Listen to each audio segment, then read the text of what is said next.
avant de devenir parents, on nous a donné 3 conseils très importants qui ont été une fondation pour en fait, pour nous, pour comment éduquer les enfants. Ouais, ça change véritablement notre vie, comme on a commencé d'être parents.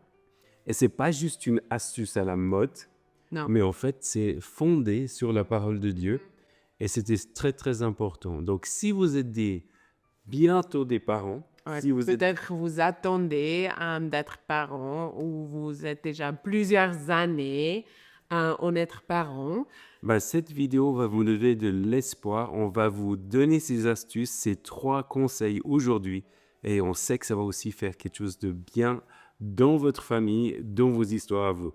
Et dans notre cas, ça a été une bénédiction qu'on a pu en fait discuter de la parentalité avant d'avoir des enfants. Puis on aimerait vous encourager, même si vous n'êtes pas encore marié, même si vous êtes en fait célibataire, pourquoi pas penser à ces choses. Ouais.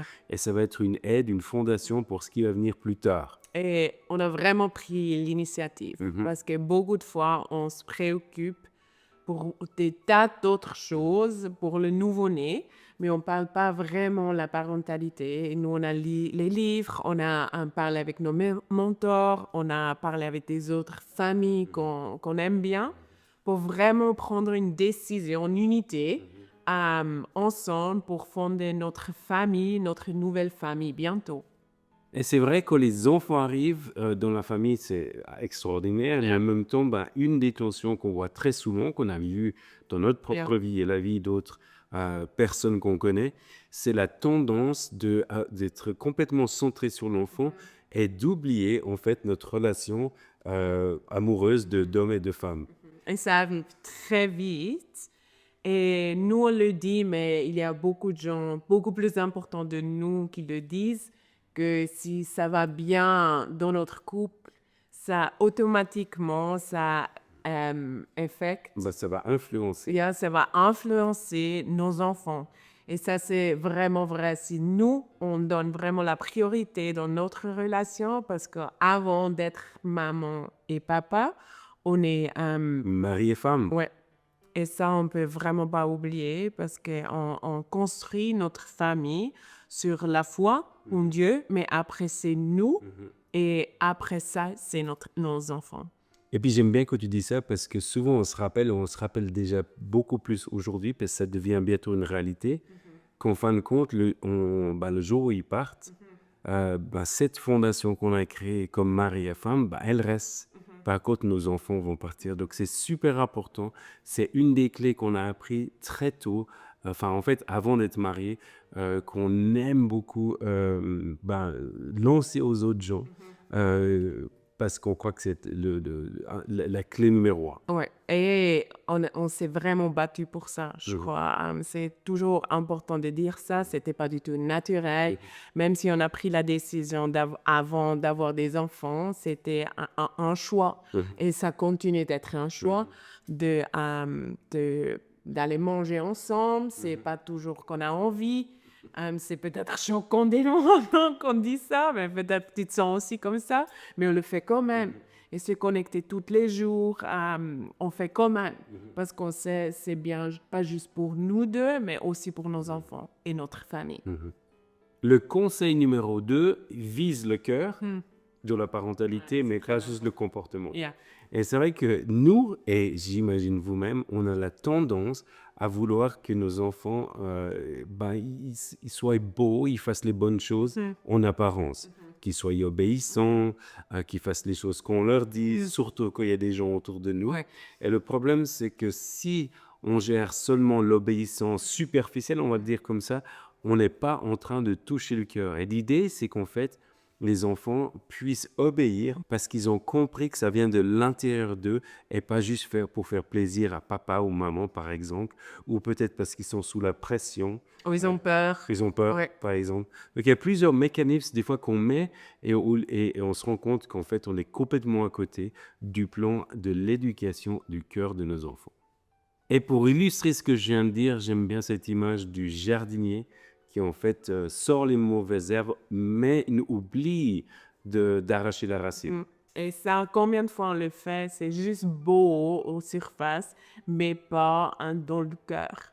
Et si on est honnête, normalement, on veut apprendre aux enfants toujours dans les tons conflictuels.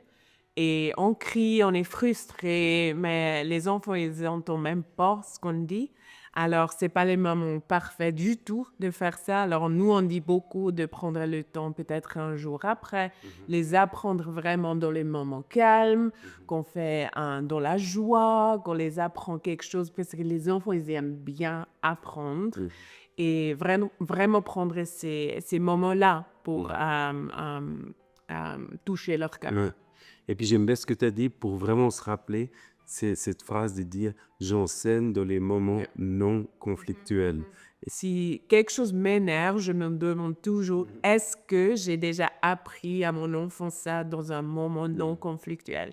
Et si je n'ai pas fait mon job, alors je dois prendre le temps le jour après pour l'apprendre. Ouais. Et souvent, ce que Shamir a dit très bien aussi, pour lui demander, Pardon. Mm. Ouais. De vraiment dire pardon, j'ai pas vraiment bien appris ou j'ai juste toujours appris dans les moments conflictuels. Et ça, c'est vraiment la base de demander pardon aux enfants si on fait les fautes. et c'est important de se rappeler que notre mission, ce n'est pas juste de faire de la discipline, mais de former avec un but. On n'est pas là pour créer des petits robots qui suivent tout ce qu'on fait, mais en fin de compte, on est là pour créer des disciples. Ouais.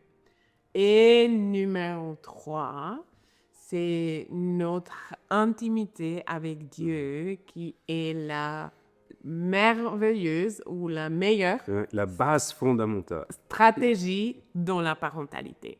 On peut passer notre temps à chercher le livre sur l'éducation parfaite, à avoir une routine qui est bien, qui fonctionne très bien. Oui, mais aujourd'hui, c'est peut-être même plus les livres. C'est vraiment de trouver une famille sur Instagram qui a les meilleurs tips sur la Exactement. parentalité. Donc, on croit que c'est bien de chercher de l'information sur l'éducation, mais il faut faire attention de ne pas passer à côté du plus important, c'est en fait d'être connecté au cœur de Dieu. Au cœur de Dieu, qu'est-ce qu'il veut comment il veut nous aider, comment il veut nous guider par rapport à nos familles. Et ça se passe dans la prière, car nous croyons que le cœur de Dieu a toutes les réponses pour la parentalité. Et je voulais juste rajouter, c'est très important qu'en fin de compte, c'est ta marche, c'est ma marche avec Dieu, en fait, la qualité de la marche que j'ai avec Dieu, qui va façonner comment on va éduquer nos enfants, mais la vie de nos enfants, plus que n'importe quelle technique. Alors, si tu veux que tes enfants aiment Jésus, en fin de compte, il faut qu'ils voient que toi, tu aimes Jésus d'abord. Ouais. Si tu veux que tes enfants soient des passionnés de lecture biblique, c'est aussi important qu'ils te voient aussi ouvrir ta Bible. Ouais. Donc, ça commence avec nous. Ou pardonner, demander pardon, la réconciliation, tout commence avec nous, comme tu as déjà bien dit. Et on lit dans Jean 15:5 qu'on peut faire rien sans lui. Et ça, c'est aussi pour la parentalité, on peut faire rien sans lui. Donc, encore une fois, oui, les bons livres, oui, les bons cours, On a fait aussi. oui, regarder ces vidéos, Absolument. mais en fin de compte, c'est la qualité de l'intimité que tu as avec Dieu qui va faire toute la différence. Et bien ça, c'est quelque chose qui se prépare, nous, chaque matin, dans notre coin, dans le lieu secret. Donc, on vous encourage à aller chercher vos réponses dans le lieu secret. Voilà nos 3 conseils qui ont vraiment révolutionné notre famille. Même avant qu'on a fondé notre famille, on a vraiment pris les décisions et on continue à prendre ces décisions tous les jours. Et si tu cherches plus d'encouragement, parce qu'en fin de compte, on en a besoin, chacun d'entre nous, sache qu'on a une centaine de blogs en anglais, mais qui viennent d'être traduits en français et en allemand, si ça te dit. Et on va en fait les mettre, on va mettre le lien dans la description de cette YouTube vidéo. Donc, n'hésitez pas à les cliquer. Et puis, une fois par semaine, il y a un nouveau blog qui vient dans ces 3 langues. Donc voilà, on vous bénit dans vos familles. Ces 3 conseils que vous puissiez les vivre jour après jour. Et puis, on se voit la semaine prochaine. À tout plus. Bye.